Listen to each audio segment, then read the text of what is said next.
নমস্কার সবাইকে, প্রতিমা ভেজ কুকিংয়ে সবাইকে স্বাগতম। আজ আমি তোমাদের সাথে পাট পাতার বড়া রেসিপি শেয়ার করব। এখানে আমি বড় সাইজের পাট পাতা নিয়েছি অনেকগুলা।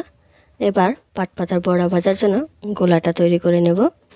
এখানে পরিমাণ মতো চাউলের গুঁড়া, বেসন, কালো জিরা, হলুদ গুঁড়া,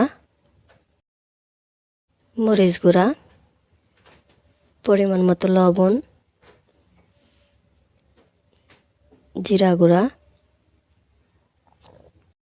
এবার অল্প করে জল দিয়ে মেখে নেব। ভালো করে মেখে নিতে হবে, আর অল্প অল্প করে জল দিয়ে নেব। একবারে বেশি জল দেওয়া যাবে না, অল্প অল্প করে 3-4 বার জল দিয়ে গোলাটা তৈরি করে নেব। গোলা তৈরি হয়ে গেছে। খুব বেশি পাতলাও না, খুব বেশি ঘনও না, পরিমাণ মতো গুলিয়ে নিয়েছি। ফ্রাই প্যানে তেল দিয়ে দিয়েছি। তেলটা গরম হয়ে আসলেই বড়াগুলো দিয়ে দেব। একইভাবে সবগুলো বড়াই দিয়ে দিতে হবে।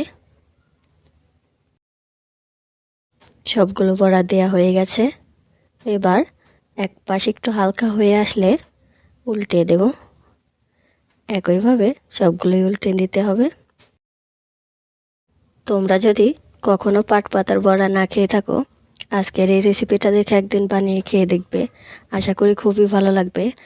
আর এতটাই মজা লাগে খেতে যে এর স্বাদটা মুখে লেগেই থাকবে। তোমরা আরও কী কী নতুন নতুন রান্নার রেসিপি দেখতে চাও সেটা আমাকে অবশ্যই কমেন্ট করে জানাবে।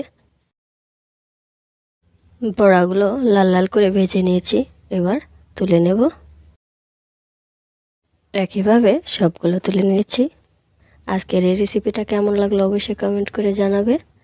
একটা আমি ভেঙে দেখাবো কতটুকু মচমচে হয়েছে।